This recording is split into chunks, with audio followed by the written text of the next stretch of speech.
Hello students, welcome to my YouTube channel concept coaching and compliance services. तो student, आज हम लोग अपने पास फर्स्ट क्लास स्टार्ट करें क्लास 11 स्टूडेंट्स के लिए। तो इससे प्रीवियस क्लास में या तुम लोगों को वैसे ऑलरेडी पता होगा कि आप लोगों के पास अब अगर आप लोगों ने कॉमर्स स्ट्रीम ज्वाइन करा है क्लास 11 में, तो आप लोगों के पास 3 मेन सब्जेक्ट्स हैं जो जिनमें कि फर्स्ट है अपने पास अकाउंट्स, एंड देन अपने पास है इकोनॉमिक्स, एंड आफ्टर दैट अपने पास एक इम्पॉर्टेंट सब्जेक्ट है बिजनेस स्टडीज। ठीक है, तो हम लोग यहाँ पे अपने पास जो अकाउंट सब्जेक्ट है उसकी फर्स्ट क्लास स्टार्ट कर रहे हैं।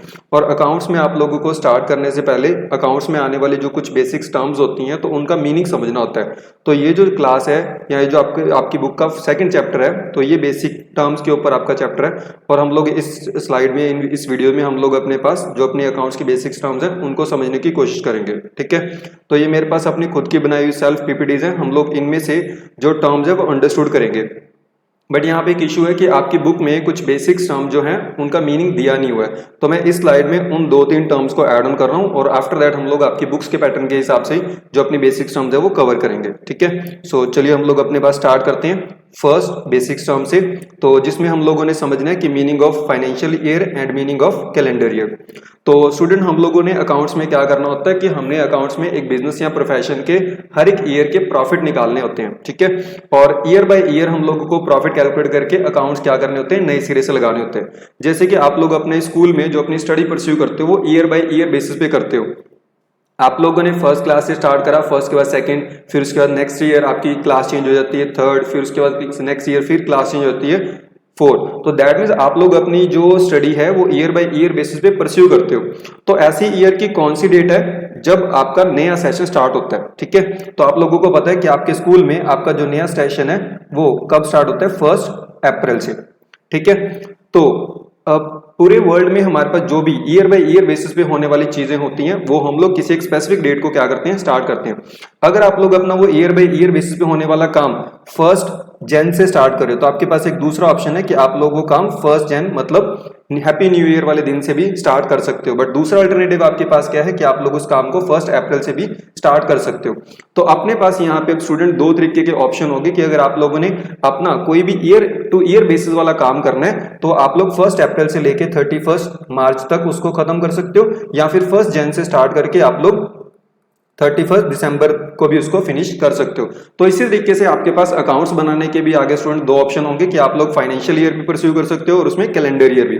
तो आप लोगों को पता होना चाहिए कि अकाउंट्स में फाइनेंशियल ईयर बहुत एक इंपॉर्टेंट टर्म है। तो फाइनेंशियल ईयर का मतलब क्या है, हम लोग जो अपने अकाउंट्स बनाते हैं वैसे मैक्सिमम टाइम हम लोग अपने पास 1 अप्रैल से स्टार्ट करते हैं। ठीक है, 1 अप्रैल से बना के 31 मार्च को हम लोग अपनी जो बुक्स ऑफ अकाउंट है वो क्लोज कर देते हैं। तो अकाउंट्स में हम लोग इसीलिए फाइनेंशियल ईयर फॉलो करते हैं मैक्सिमम टाइम, बट कुछ जगह पे कैलेंडर ईयर भी फॉलो होता है। तो आप लोगों को यहाँ पे एक डिस्टिंक्शन क्लियर होनी चाहिए थी कि फाइनेंशियल ईयर और कैलेंडर ईयर का मतलब क्या है। तो फाइनेंशियल ईयर होता है that duration of 12 months which starts from the 1 April and finishes on 31 मार्च। ठीक है, and calendar year is that duration of 12 months which starts from the 1 January and finishes on 31 दिसंबर। ठीक है, सो होपफुली आप लोगों को ये चीज क्लियर होगी कि फाइनेंशियल ईयर और कैलेंडर ईयर में क्या डिफरेंस है हमारे पास अकाउंटिंग टर्म में। और बेसिकली आगे चल के हम लोगों को जब अपने अकाउंट्स बनाने होंगे at the end of the year, जब हम लोग अपने सिलेबस को वाइंड अप कर रहे होंगे तो आपके जो लास्ट वाले चैप्टर है उसमें हम लोग अकाउंट्स बनाएंगे। और बेसिकली आप लोग जो वहां पे अकाउंट्स बनाओगे फाइनेंशियल ईयर के हिसाब से बनाओगे।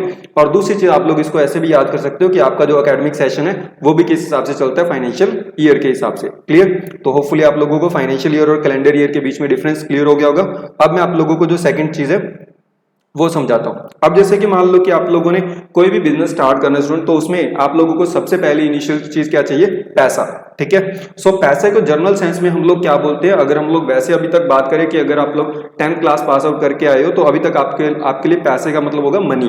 बट यहाँ पे हम लोग जो है पैसे को मनी नहीं बोलेंगे अकाउंट्स में। यहाँ पे हमारे लिए मनी तो है ही है उसका जनरल मीनिंग, बट मनी के साथ साथ उसका एक नाम हो जाएगा कैपिटल। अगर वो पैसा बिजनेस में कौन लेके आया, ऑनर।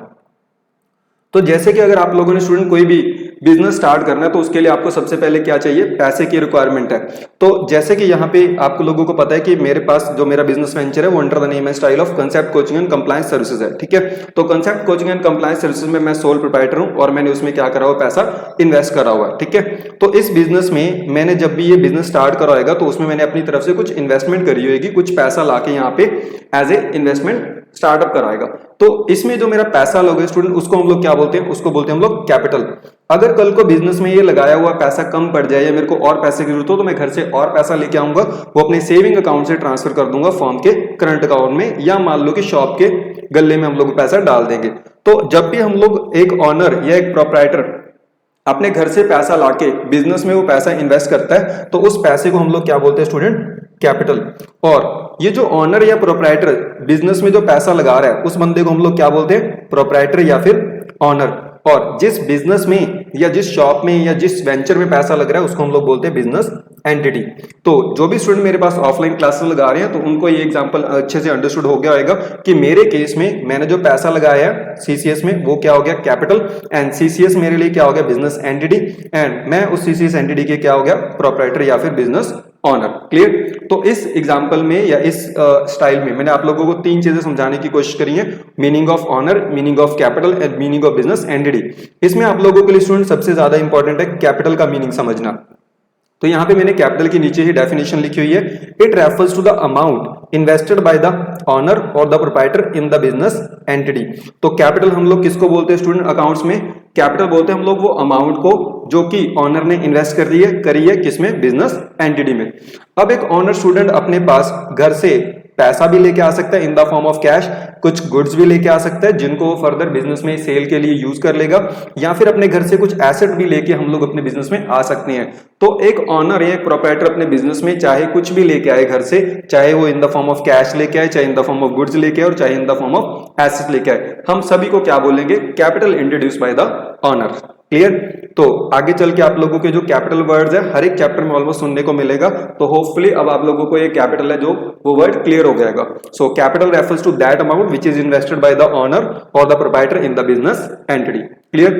तो होपफुली आप लोगों को इस स्लाइड से जो कैपिटल का मीनिंग है वो क्लियर हो जाएगा। तो आप लोगों को यहां से अब एक थॉट प्रोसेस चेंज कर देनी है अपनी, कि अब से जब भी आप लोगों के पास से ऑनर से पैसा आएगा, तो वो ऑनर के नाम के साथ मनी नहीं लिखेगा, वो ऑनर के नाम के साथ क्या लिखेगा, कैपिटल लिखेगा। क्लियर।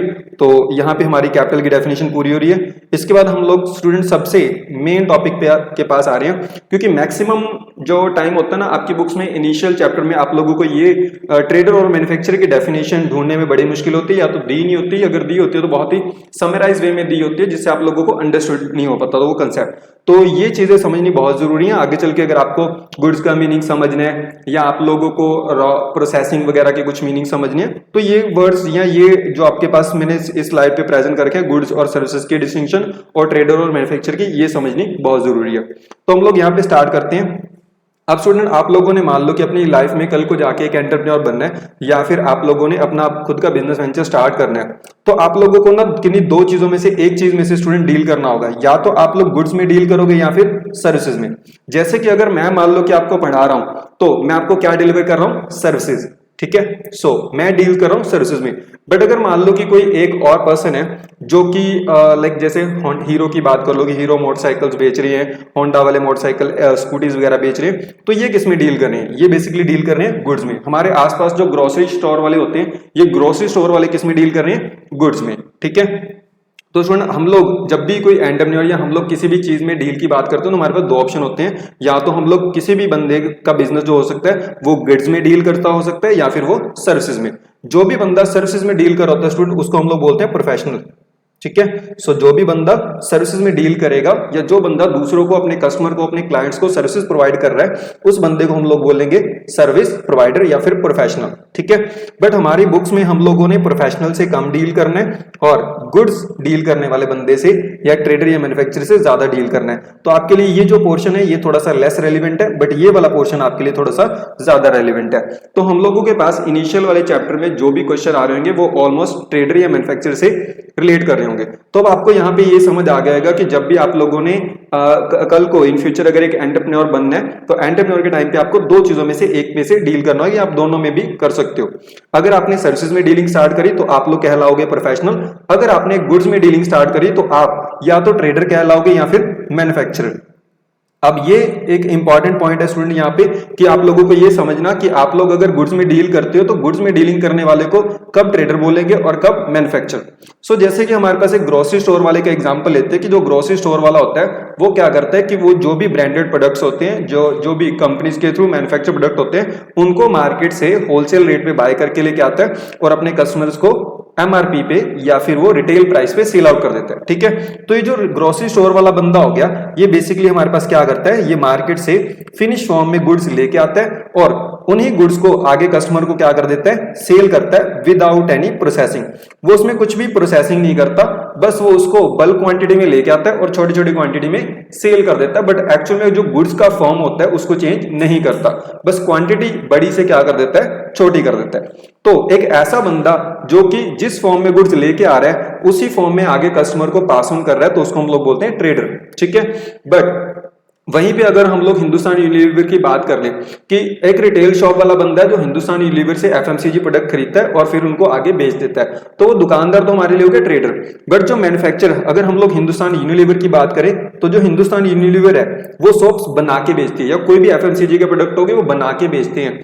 तो वो क्या करते हैं कि हिंदुस्तान यूनिलीवर वाले रॉ मटेरियल खरीदते हैं, रॉ मटेरियल मतलब कच्चा माल खरीदते हैं किसी चीज को बनाने के लिए। फॉर एग्जाम्पल मान लो कि हिंदुस्तान यूनिलीवर वाले पियर्स सोप बेचते हैं, तो ये जो पियर सोप है ये वो बना के सेल करते हैं। ये बनी बनाई पियर सोप लेके नहीं आते, ये क्या करते हैं कि सोप के लिए हमें सोप बनाने के लिए जो भी मटेरियल चाहिए होगा वो खरीदेंगे। ठीक है, तो वो रॉ मटेरियल बोलते हैं उसको हम लोग। ये मटेरियल खरीदेंगे और फिर उस मटेरियल को प्रोसेस करके किसमें कन्वर्ट कर देंगे, पियर सोप में, फिर उसको क्या करेंगे, सेल करेंगे। अब अगर कोई बिजनेसमैन, कोई एंटरप्रेन्योर अगर मटेरियल को कन्वर्ट करके फिनिश गुड्स में फिर उसको सेल आउट कर रहा है तो उसको हम लोग बोलते हैं मैन्युफैक्चरर। क्लियर, तो ये जो हिंदुस्तान यूनिलीवर है हमारे लिए ये क्या हो गए, मैन्युफैक्चरर। बट हिंदुस्तान यूनिलीवर से सामान खरीद के उसी फॉर्म में जो बंदा आगे रिटेलर या रिटेल शॉप वाले बेच रहे हैं वो हमारे लिए क्या हो गए, ट्रेडर। क्लियर, तो अगर मान लो कि कोई बंदा फिनिश गुड्स सेल कर रहा है बट रॉ मटेरियल लाके और उसको कन्वर्जन करने के बाद, फिनिश फॉर्म में कन्वर्ट करने के बाद बेच रहा है तो वो हमारे लिए हो जाएगा मैन्युफैक्चरर। और जो बंदा फिनिश फॉर्म में गुड्स लेके आ रहा है और एज इट इज उनको बेच रहा है वो हमारे लिए हो जाएगा ट्रेडर। ठीक है, सो यहाँ पे होपफुली आप लोगों को जो ट्रेडर और मैन्युफैक्चरर का डिफरेंस है वो क्लियर हो गया है। मैं आप लोगों को दोबारा से एक चीजें शॉर्ट फॉर्म में दोबारा से फिर रिवाइज करवा देता हूँ सो दैट आपको ये चीजें क्लियर हो जाए। तो हमारे पास स्टूडेंट हम लोगों ने इस स्लाइड में देखा कि जो अपने पास अपने बिजनेस में डीलिंग करने के तरीके हो सकते हैं वो अपन लोग कितनी चीजों में डील कर सकते हैं, दो, या तो गुड्स में या फिर सर्विसेज में। अगर हमने सर्विसेज में डीलिंग करी तो हम लोग क्या बोले जाएंगे, हम लोगों को बोला जाएगा प्रोफेशनल। बट अगर हमने गुड्स में डीलिंग स्टार्ट करी है, गुड्स सेल परचेज करने स्टार्ट करें तो हम लोग या तो ट्रेडर बनेंगे या फिर मैन्युफैक्चरर। अब ये डिपेंड करता है कि आप लोग प्रोसेसिंग करके गुड्स बेचते हो या बिना प्रोसेसिंग किए। अगर आपने बिना प्रोसेसिंग किए गुड्स बेचे तो आप लोग बन जाओगे ट्रेडर। बट अगर आप लोगों ने प्रोसेस करके गुड्स बेचे, आप रॉ मटेरियल लाके उसको फिनिश गुड्स में कन्वर्ट करके फिर बेचते हो तो आप लोग बन जाओगे मैन्युफैक्चरर। ठीक है, सो ये जो ट्रेडर और मैन्युफैक्चरर का जो आपका डिफरेंशिएशन है, ये आपकी जो बाकी की बेसिक टर्म्स हैं ये वो पढ़ते टाइम आपके माइंड में रहना चाहिए, क्योंकि जब आप लोग गुड्स का मीनिंग पढ़ रहे होगे तो उसके टाइम पे ये जो क्लासिफिकेशन है बहुत इंपॉर्टेंट है। ठीक है, सो होपफुली आप लोगों को जो ट्रेडर और मैन्युफैक्चरर है उसकी डिस्टिंक्शन भी क्लियर होगी। अब मैं आपके पास यहाँ पे डिस्प्ले कर रहा हूँ कि ट्रेडर और मैन्युफैक्चरर की डेफिनेशन क्या है। तो शायद तक आपकी बुक्स में ये डेफिनेशन नहीं दी हो सकती, तो आप लोग इसको यहाँ से याद कर सकते हो। तो ट्रेडर का मीनिंग हमारे पास होता है वो person, so trader refers to that person who buys the finished goods and sells the finished goods without any processing or conversion. तो जो बंदा फिनिश गुड्स लाता है, फिनिश फॉर्म में गुड्स लाता है और फिनिश गुड्स में ही सेल करता है एज इट इज बिना किसी प्रोसेसिंग, तो उसको हम लोग बोलते हैं trader. And manufacturer refers to that person who buys raw material, जो कच्चा माल खरीदता है, रॉ मटेरियल खरीदता है, उसको कन्वर्ट करता है किसमें, फिनिश गुड्स में, और फिर उसको सेल करता है अपने कस्टमर्स को, तो ऐसे पर्सन को हम लोग बोलेंगे मैन्युफैक्चरर। तो दैट मींस जो बंदा रॉ मटेरियल खरीद के, कच्चा माल खरीद के उसको फिनिश गुड में कन्वर्ट करता है उसको हम लोग बोलेंगे मैन्युफैक्चरर। ठीक है, सो अब आप लोगों की जो बेसिक अपने पास बेसिक टर्म्स थी उसमें से कुछ मैंने आप लोगों को इस वीडियो में करवा दी हैं। तो ऐसे ही आपके पास नेक्स्ट फर्दर जो बेसिक टर्म्स है वो छोटी छोटी वीडियोस में आपके पास आती रहेंगी। बट इस वीडियो को मैं यहीं पे एक केस स्टडी के साथ खत्म कर रहा हूँ। ठीक है, सो मैं आप लोगों को यहाँ पे एक डिस्प्ले कर रहा हूँ, Amul the taste of India. So अपने पास जैसे कि आप लोगों को यहाँ पता होगा कि अमूल अपने पास क्या एक ब्रांड है, तो जो कि मिल्क से रिलेटेड जो प्रोडक्ट है वो बना के अपने को क्या करते हैं, मार्केटिंग करते हैं और उनको सेल करते हैं। ठीक है, तो आप लोग मुझे स्टूडेंट्स इस वीडियो के कमेंट बॉक्स में ये कमेंट करके बताओगे कि जो अमूल है ये ट्रेडर है या फिर मैन्युफैक्चरर। तो जैसा कि आप सभी को पता ही है कि जो ट्रेडर है और मैन्युफैक्चरर है, वो अब हम लोग किसको बोलेंगे। और ऊपर से आपको ये भी पता है कि जो अमूल है वो किस फॉर्म में हमारे पास जो गुड्स है वो सेल वगैरह करता है, ठीक है, कि जो अमूल का बेसिक है, कि जो अमूल का काम है या अमूल का मैन्युफैक्चरिंग का काम है, तो होपफुली आप लोगों को सबको पता ही होगा। तो आप लोगों के लिए इस वीडियो के एंड में मैं एक केस स्टडी छोड़ के जा रहा हूं, तो आप लोगों ने यहाँ पे कमेंट बॉक्स में ये कमेंट करना है कि जो अमूल है वो ट्रेडर है या फिर मैन्युफैक्चरर है, ठीक है। सो अब इस केस स्टडी के साथ मैं ये वीडियो एक बार एंड कर रहा हूँ, और इसके बाद आपके पास जो बेसिक सम्स की वीडियोज है वो थोड़े बहुत इंटरवल के बाद डेली बेसिस पे आती रहेंगी, ठीक है। सो मिलते हैं अब नेक्स्ट वीडियो में, तब तक के लिए bye bye and take care students.